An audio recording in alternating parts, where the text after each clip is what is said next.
আসসালামু আলাইকুম ওয়া রাহমাতুল্লাহি ওয়া বারাকাতুহু। রাসূল সাল্লাল্লাহু আলাইহি ওয়াসাল্লাম ইরশাদ করেছেন, শীঘ্রই এমন একটি সময় আসবে যখন মানুষ আরামে চেয়ারে হেলান দিয়ে বসে থাকবে।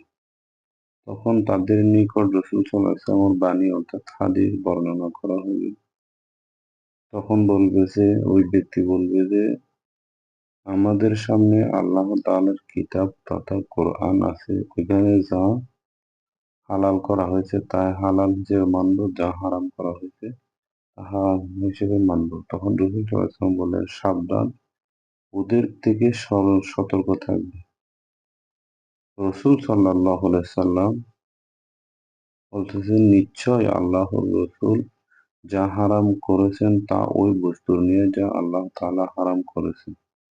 কাজেই হাদীসকে অবজ্ঞার চোখে মোটেও দেখা সমীচীন নয়।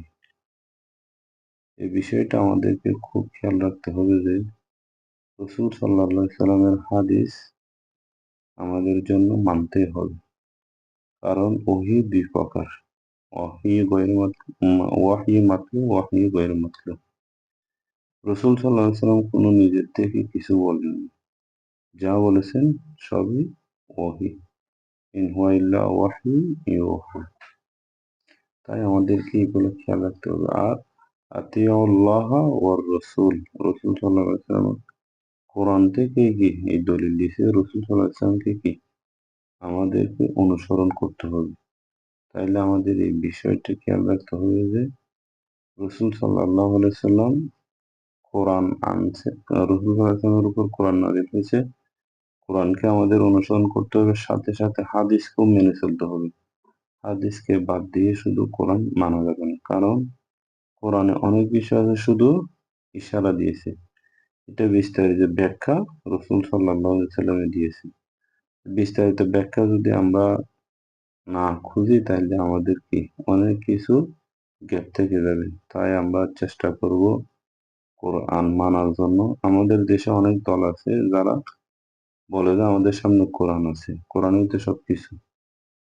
তো ওদের এই জিনিসটা আমাদের অনুসরণ করা যাবে না, এটা মেনে নেওয়া যাবে না। সেজন্য আমাদের খেয়াল করতে হবে রাসূল সাল্লাল্লাহু আলাইহি ওয়াসাল্লামের হাদিসে কি বলছে, দোনোটা একসাথে কি আমাদেরকে অনুসরণ করতে হবে। অন্য এক হাদিসে রাসূল সাল্লাল্লাহু আলাইহি ওয়াসাল্লাম বলেছেন, কিতাবুল্লাহি ওয়া সুন্নতি রাসূলি। আমি ২ টা জিনিস রেখে যাচ্ছি। একটা হচ্ছে আল্লাহর কিতাব আর একটা হচ্ছে আমার সুন্নাহ। তো এই বিষয়টা আমাদেরকে খেয়াল রাখতে হবে এবং কোরআন এবং হাদিস দোনোটা অনুসরণ করতে হবে। আল্লাহ আমাদেরকে আমল করার তৌফিক দান করুন। আমিন। আসসালামু আলাইকুম ওয়া রাহমাতুল্লাহ।